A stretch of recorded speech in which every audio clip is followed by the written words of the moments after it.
स्वतः ग्रामस्थांनी त्यांना बाहेर काढलं गाडीच्या, कारण ते गाडीमध्ये अटकलेले होते।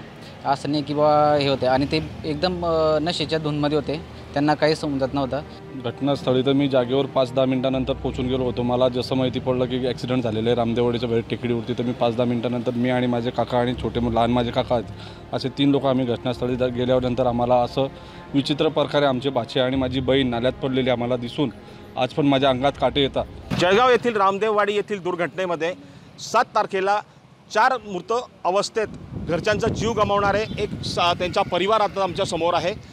अशा परिस्थितीमध्ये आज मुंबईहून 17 दिवसानंतर आरोपींना अटक करून जळगाव न्यायालयात हजर करण्यात आलं। आज त्यांचा 3 दिवसांच्या PC रिमांडमध्ये त्यांची सुनावणी देखील जळगाव कोर्टाने केली आहे। आज त्यांचा परिवार माझ्यासोबत आहे, जाणून घेऊया त्यांच्या परिवाराची काय व्यथा आहे। माझ्यासोबत आहेत सरदार चव्हाण, ज्या व्यक्तीने आपली पत्नी आणि 2 लहान चिमुकले मुलं गमावलेत, ती व्यक्ती माझ्यासोबत आहे। सरदार भाई, काय म्हणाल की बुवा अचानक अशी दुर्घटनेमध्ये काय घटना घडली होती, नेमकी कसं झालं होतं? 7 मे रोजी संध्याकाळी माझी पत्नी आणि माझे 2 मुलं आणि भाचा हे रामदेववाडीहून शिरसोली जात असताना जळगाववरनं 2 अतिवेगाने 2 कार आले आणि त्यामध्ये ओव्हरटेक करायच्या नादामध्ये या श्रीमंतचे मुलं त्यांच्या मस्तीच्या नादामध्ये त्यांनी माझ्या मिसेस वत्सला चव्हाण याला समोरून धडक दिली। त्यामध्ये माझी पत्नी, माझे 2 मुलं आणि माझा भाचा हे जागीच ठार झाले। 2 मुलं सोहम आणि सरदार, सोम आणि सोनम असे 2 लहान मुलं आणि 1 भाचा जागीच ठार झाले।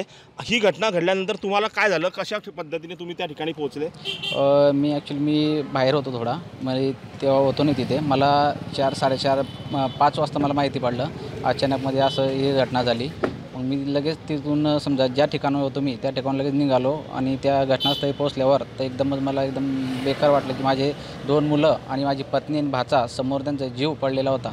एकदम मला कसं तरी ते पाहून सण एकदम विचित्र हे झालं होतं। ही जेव्हा घटना घडली त्याच्यानंतर त्या घटनेस्थळीवर जे मुलांनी त्यांना उडवलं होतं, ते मुलं पळून गेले का ग्रामस्थांनी त्यांना मारहाण केल्याची पण घटना समोर आलेली, नेमकी काय झालं होतं? नाही, ग्रामस्थांनी मारहाण नाही केली त्यांना।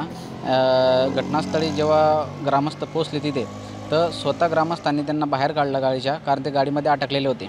असं नाही की बा हे होते आणि ते एकदम नशेच्या धुनमध्ये होते, त्यांना काही समजत नव्हतं। आणि ग्रामस्थांनी जेव्हा त्यांना बाहेर काढलं, त्यांना एक ठिकाणी बसवलं, त्यांचे फोटोसुद्धा काढले आणि तोपर्यंत त्यांनी तिकडनं समजा आमच्या समाजाबद्दल काहीतरी थोडीफार शिवीगाळ केली। त्यामध्ये ग्रामस्थांनी आक्रोश झाल्यानंतर त्यांना मारहाण केली आणि परत लगेच पोलीस आले आणि मग पोलिसाच्या त्यांना ताब्यात दिले गेले। साहजिकच घटना होती, अति संवेदनशील आणि 4 मृत्युमुखी पडलेल्या लोकांना बघून ग्रामस्थ देखील संतापले आणि ग्रामस्थ त्यांना त्या दोघी युवकांना देखील चांगलाच चोप दिला।